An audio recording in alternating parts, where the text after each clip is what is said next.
Picture a battlefield at dawn, the 13th day of a war that has already consumed 12 days of sons and fathers and teachers.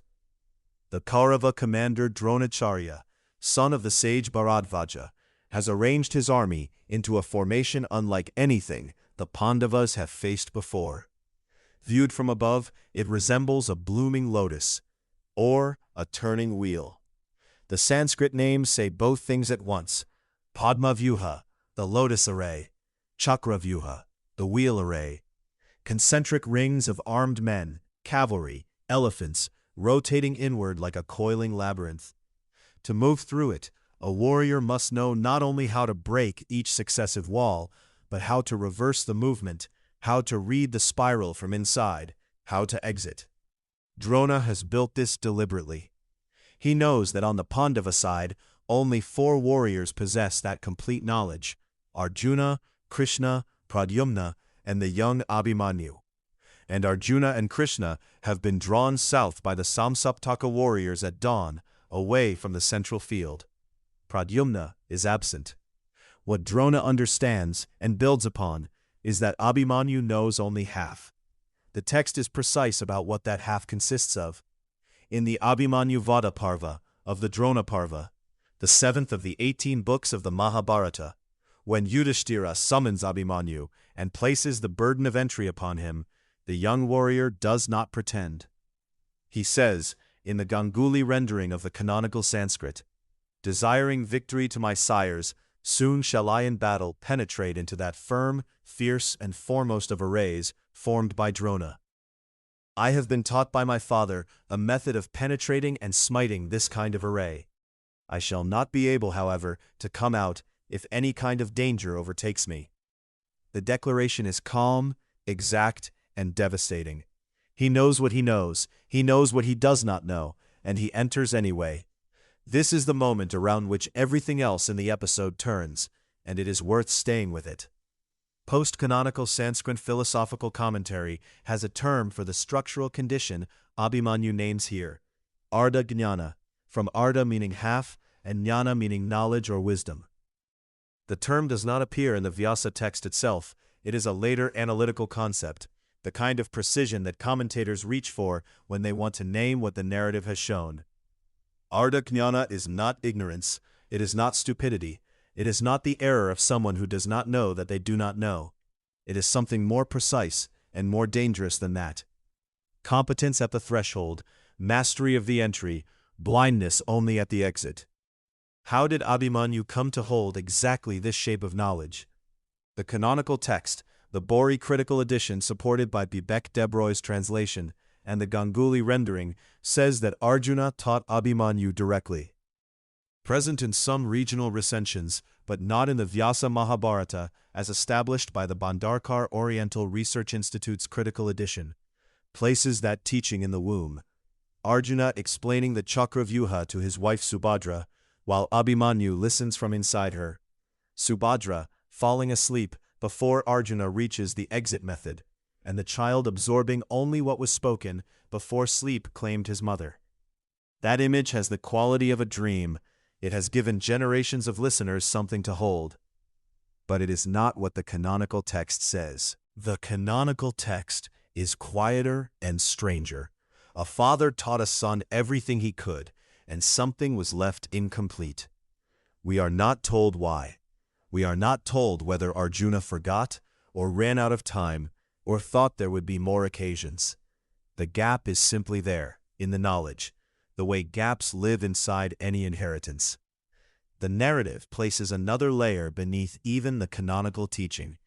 The Sambhava Parva of the Adi Parva at chapter 67 offers the cosmological frame. Before Abhimanyu was born, at a council of the gods, it was decided that Varchas, son of Soma, the lunar deity, would descend into earthly form as Abhimanyu to help annihilate the forces of Adharma at Kurukshetra. Soma's condition was explicit: "My son will enter into the Chakravyuha of the enemies, to be killed by them, and return to me in the 16th year." The Devas accepted. The incomplete knowledge, then, was not an accident. It was the architecture of a destiny that had been agreed upon before birth.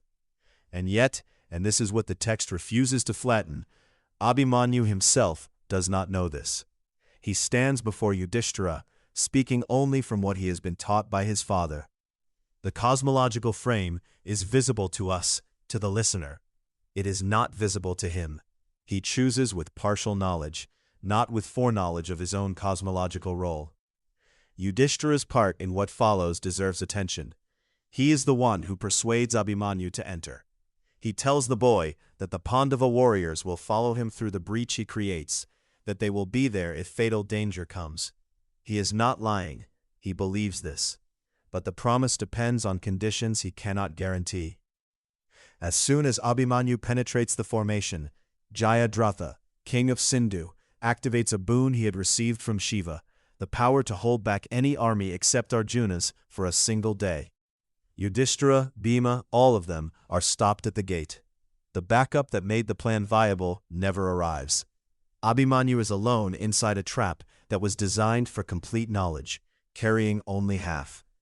There is a grief that many adults recognize, the experience of having been sent into something by someone who meant well, who genuinely believed the support structure was in place, and discovering midway through that the support was thinner than the assurance.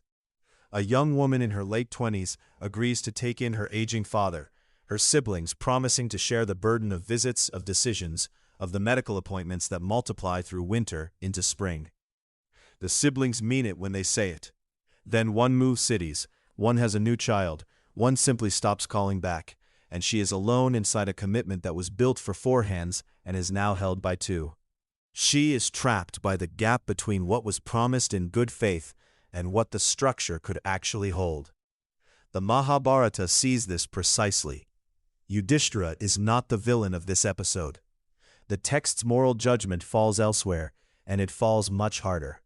Inside the Chakravyuha, Abhimanyu fights with a ferocity that even his enemies cannot stop admiring.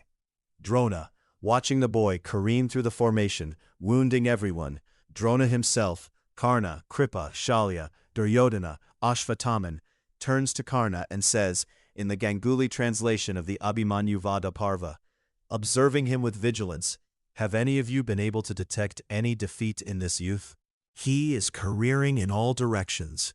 Yet have any of you been able to detect today the least hole in him? Behold the lightness of hand and quickness of motion of this lion among men, this son of Arjuna."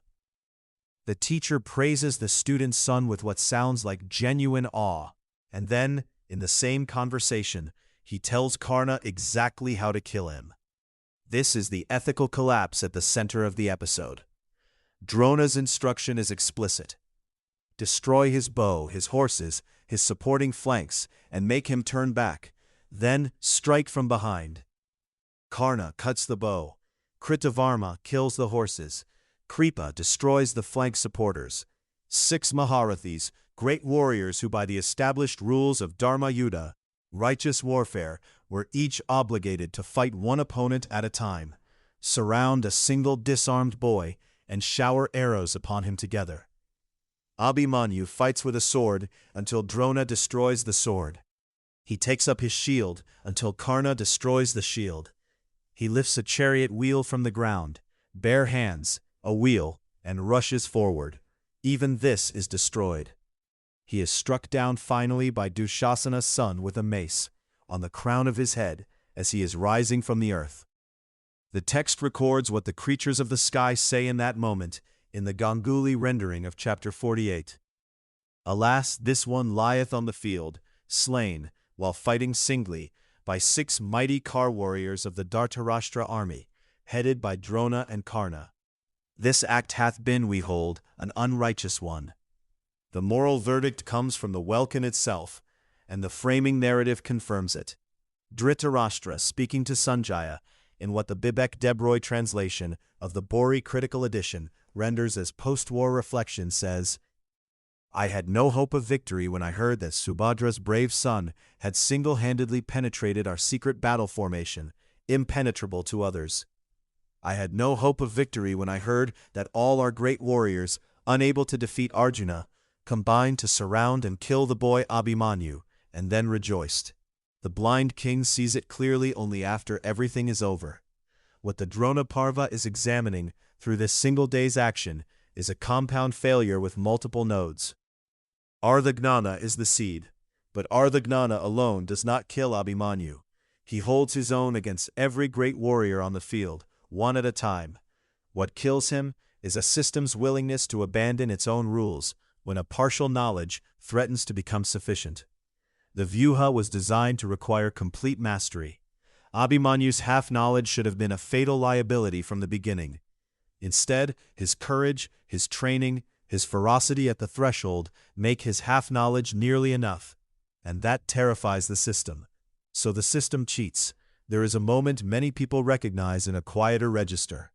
Carrying partial knowledge into something that demands full knowledge, doing astonishingly well with what you have, and discovering that the thing that finally breaks you is not your own limitation, it is the willingness of the surrounding structure to break its own rules because your partial knowledge has become inconvenient. A graduate student halfway through a doctoral program, working in an institution whose norms she was taught to trust, finding that those norms are suspended precisely when she needs them most, precisely because she has started to succeed. The rules were for people who were failing quietly. The rules, it turns out, were never unconditional. Abhimanyu knew what he lacked. He named it out loud before he entered. His Svadharma, the particular duty that belongs to a Kshatriya by lineage and by that moment, required him to go in anyway. He was, his charioteer reminded him, carrying a burden placed upon him by the Pandavas. Abhimanyu laughed. Not in naivety. The text is careful to show us his complete understanding of the risk, but in a posture the tradition calls fearlessness born of chosen commitment. What to carry forward into your actual day, when you find yourself at the entrance of something whose full dimensions exceed what you were taught. The Abhimanyu Vada Parva is not asking you to turn back. Abhimanyu knew. He named his limit clearly, and he entered anyway because the moment required it. What the text asks, very quietly, through Dhritarashtra's belated clarity, through the voice of the welkin, through Drona's own anguished praise, is that those who benefit from another person's partial knowledge do not weaponize that partiality when it becomes inconvenient. Ardha-jnana is not the tragedy here. The tragedy is what gathers around it when the rules of fair engagement are abandoned. The wheel keeps turning long after the boy has fallen.